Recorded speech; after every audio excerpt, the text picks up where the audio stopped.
Hello and welcome back to the MLB DFS slate breakdown for Wednesday, June 4th. We're back and we're breaking it down. We got a big slate to go over today. I'm your host, Tyler Wiemann. Now come join us at LineStar, $39.99 per month.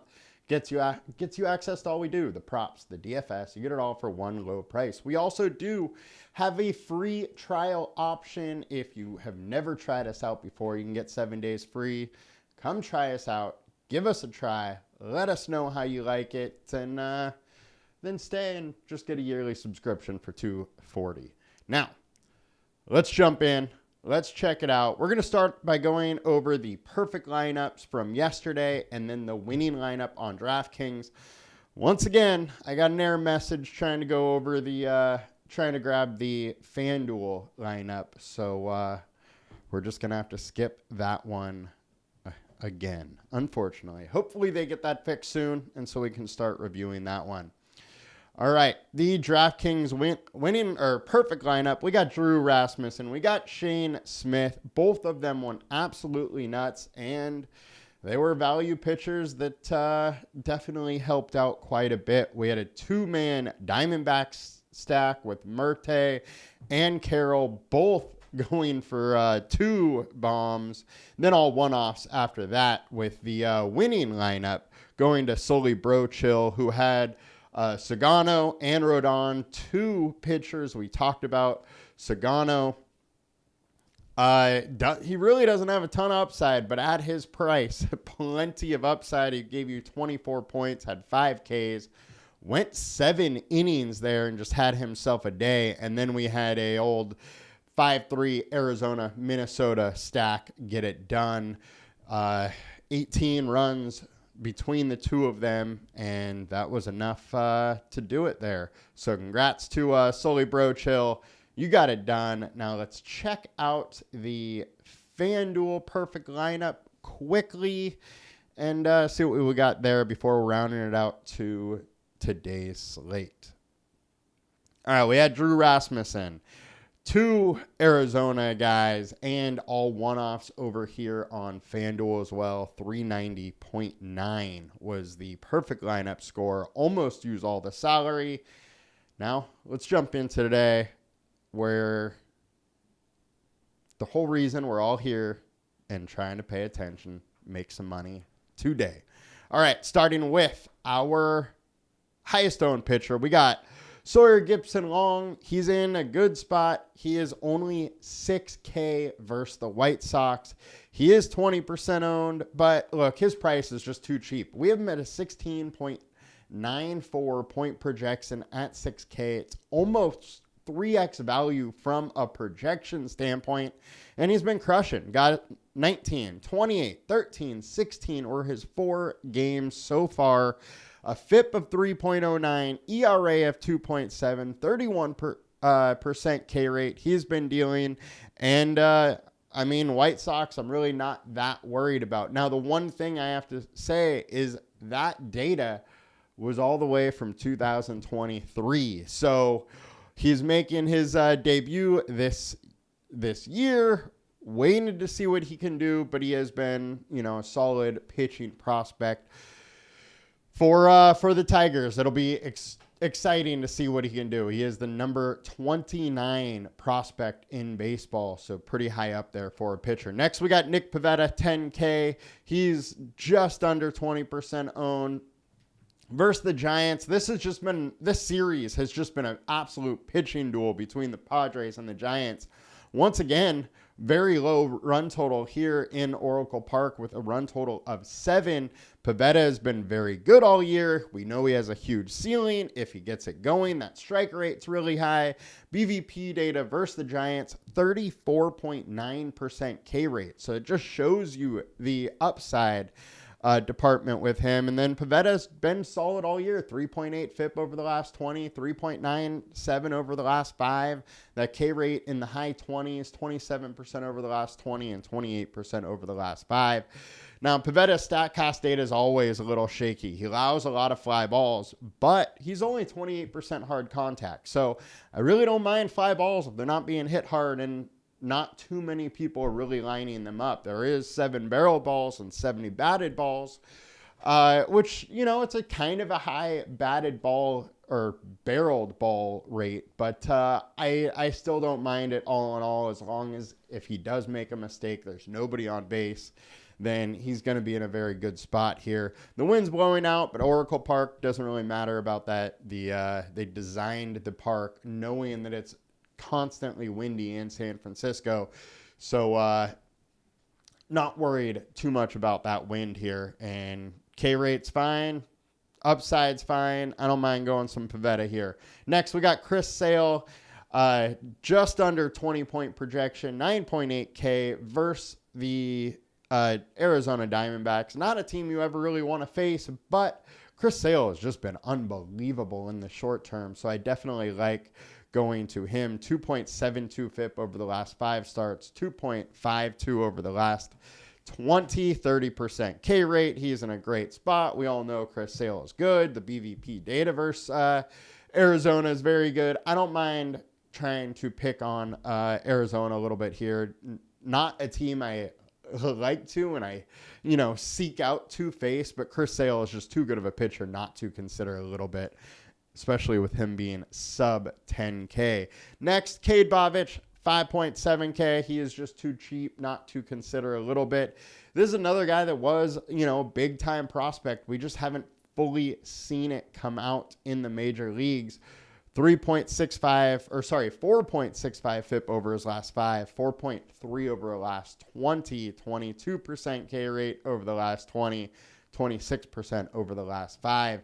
He does finally seem like he is kind of figuring out a little bit, so I don't mind maybe a little Cade Bovich, but I wouldn't go overboard on him just because of the value and he's cheap. But there is a combined K rate of 26.8%, so interested there. Now, talk about a couple pivots here. I got to bring up Merrill Kelly. We have a game total of 7.5 in this Arizona versus Atlanta game.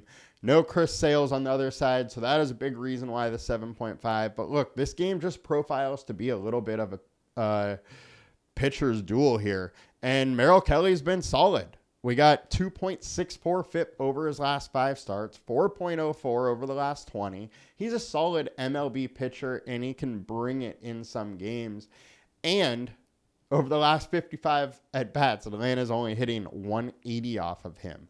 So very interested there. They're hitting 216 off the last 80 at-bats versus Kelly. However, there is a 203 ISO. So he can let some hard contact to him, but all in all, he's in a good spot versus the Braves. I don't mind just having a little Kelly here at low ownership with a 24.6% combined K rate.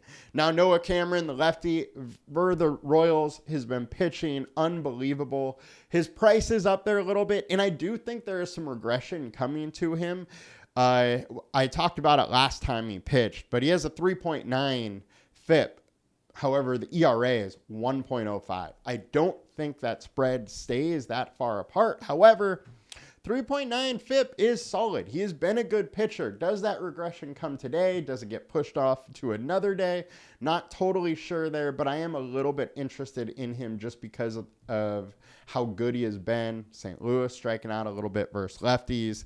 The splits versus lefties aren't all that great. So I think I got to have a little bit interest in Cameron.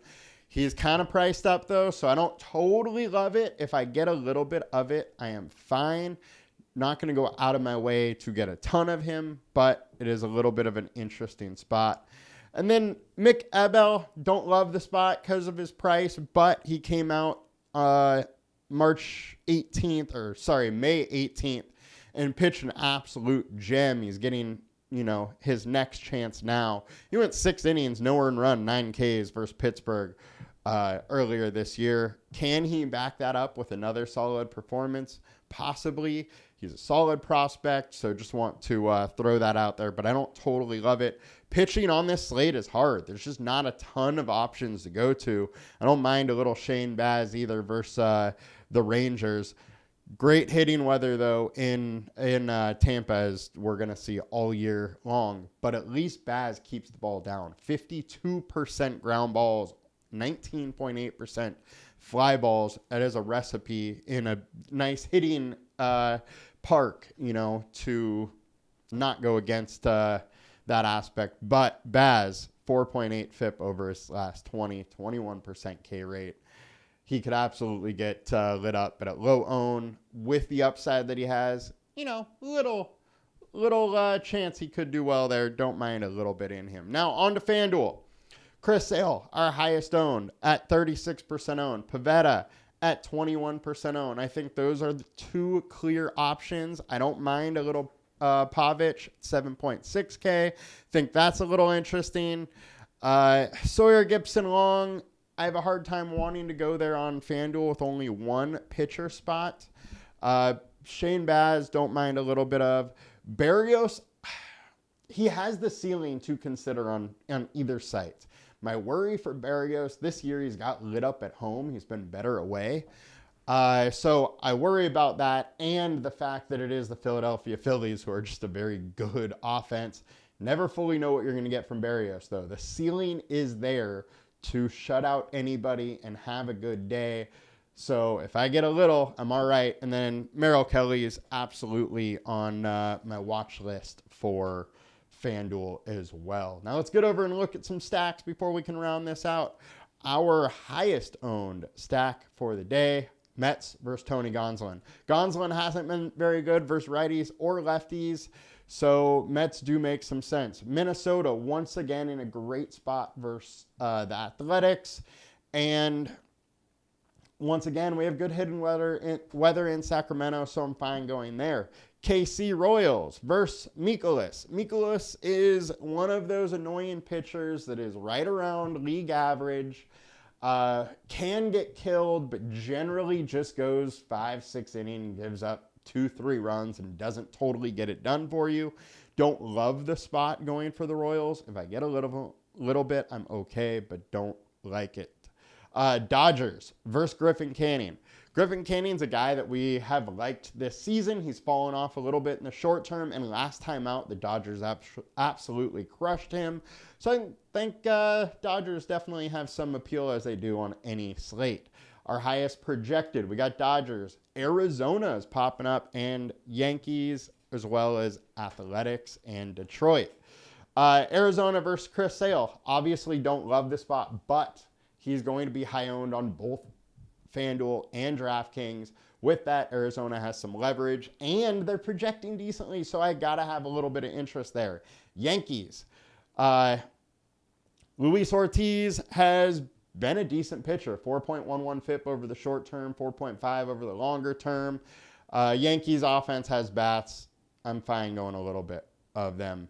The A's versus Zebby Matthews. Zebby Matthews, 4.04 FIP over his last 5.04 over the last 20. He's okay. I don't mind a little bit of the A's, though. I think at one point in this series, the A's bats got to get going. So I have a little interest in them. Once again, it's warm. Once again, it's winds blowing out. And Detroit, not sure the pitcher they are going against, but those Detroit bats are good. So I have interest in Philadelphia versus Barrios. As I talked about, Barrios is a little bit of a boom-bust guy. He can get lit up, or he can have an absolute great game. So I don't mind trying to go with some bats against Barrios. I don't mind playing a little bit of both sides there, obviously just not in the same lineup. White Sox popping up at 2.4x versus Sawyer Gibson Long.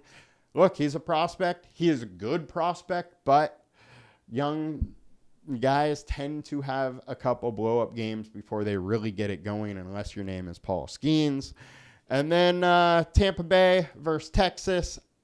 I have a lot of interest trying to pick on Kumar Rocker. Kumar Rocker has been a solid prospect for years, been talked about, being a potential star, but just hasn't totally seen it yet. 4.4 FIP over the last 5 starts.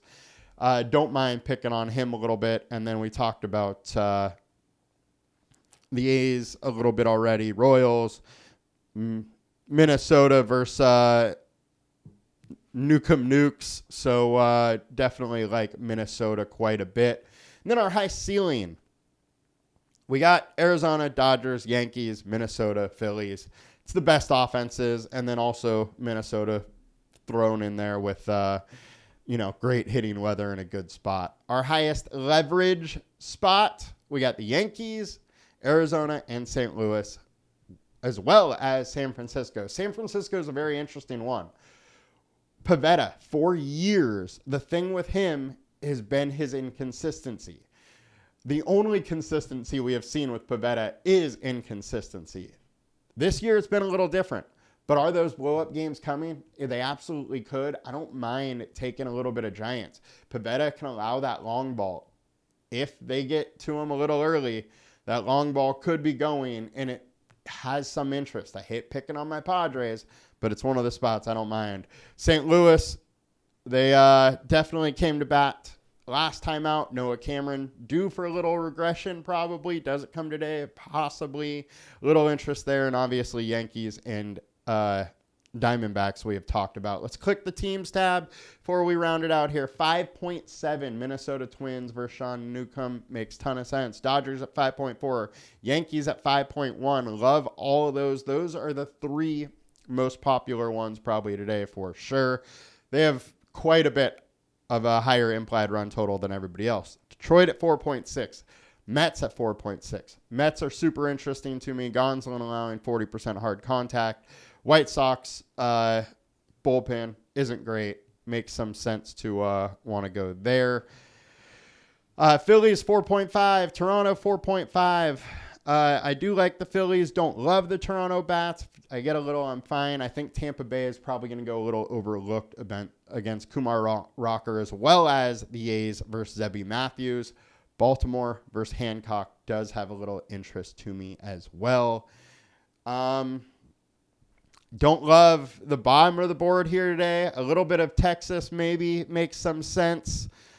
And outside of that, probably not going to get to a ton. Maybe the Arizona Diamondbacks hope for a leverage spot versus Chris Sale, but I wouldn't have a ton of them. That's going to do it for us today.